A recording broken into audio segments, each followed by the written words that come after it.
တာချောနောက်ွယ်မှာစောက်ရှောက်နေရသူရှိတယ်ဟုတ်လား ဟုတ်တယ်မမဟုတ် ဘသူလဲဘယ်လိုပုံစံလဲ ဘလို့ပုံစံလဲဆိုတော့မိန်းကလေးတယောက်ပဲမမခေါ်ဒါပေမဲ့လူတော့မဖြစ်နိုင်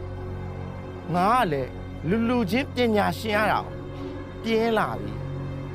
ပွဲကြီးပွဲကောင်းတော့တွေးကြပြီပေါ့ကွာ ဒီဒီဇိုင်းကာလာမျိုးကမင်းဒီဇိုင်းကာလာနဲ့မလိုက်ငါလိုကာလာစုံနေတဲ့ဒီဇိုင်းကာလာနဲ့မှလိုက်တာညီမလေးကိုကြီးကိုမိတ်ဆက်ပေးမယ်ကိုကြီးနာမည်ကသူတို့တီတီသူတို့မှာအလင်ကကြော်ဆိုရွှေမန်းပန်နေရမြို့တော်ဒစ်စကိုကျွတ်သူဆိုလည်းပြီးနေတော့ကွာဟဲ့ကိုကြီးပါလေအပေါ်ဆုံးကအချစ်အပြည့်ဝဆုံးကမေတ္တာပိုရှန်နေတာကနှလုံးသားပဲညီမလေးကကိုကြီးပေါ်ဘယ်လိုသဘောထားလဲန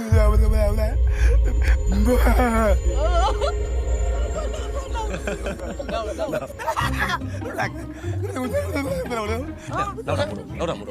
ရွှေတော့ဘာဖြစ်သွား ဟုတ်ရှာကြောတေဝါထင်မှာစကားတွေအများကြီးပြောလို့လေ ရှာကြောတည်ရဆိုတာရှိလို့လားရွှေဝေး ရှိရဗောအဲ့လိုပောက်တက်ကရတွေအကြာကြီးပြောလို့ရှိရင်ရှာကြောကအဲ့လိုတေတတ်တယ် ဩ ဟိုစိတ်ကူပါနဲ့အိမ်ရအောင်ကောင်းသွားမှာပါ အဘဘယ်သူလဲ อ๋อအဘကဒီတုတ်တန်ပါမင်းတို့ကဒီမှာဘာလာလောက်တာလဲ အော်ဟိုတခြားတော့မဟုတ်ပါဘူးဗျဟိုကျွန်တော်နာမည်ကတာကျော်ပါကျွန်တော်ဒီတုတ်တံမှာအဒိဋ္ဌံတစ်ခုလေးဝင်စရာရှိလို့ပါအဲ့ဒါဝင်လို့ရတယ်မလား ရလားဩ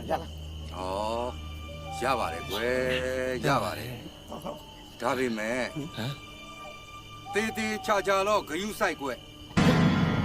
ဟဲ့ခုနကဘာပြောသွားတည်တည်ချာချာတော့ဂယုဆိုင်တယ်အဲ့ဒါဘာပြောတာလဲ ။အော်မင်းကလေကွာတိတိကျကျဂယူဆိုင်ဆိုတဲ့အဓိပ္ပာယ်ကဟိုတိတိကျကျဂယူဆိုင်လေ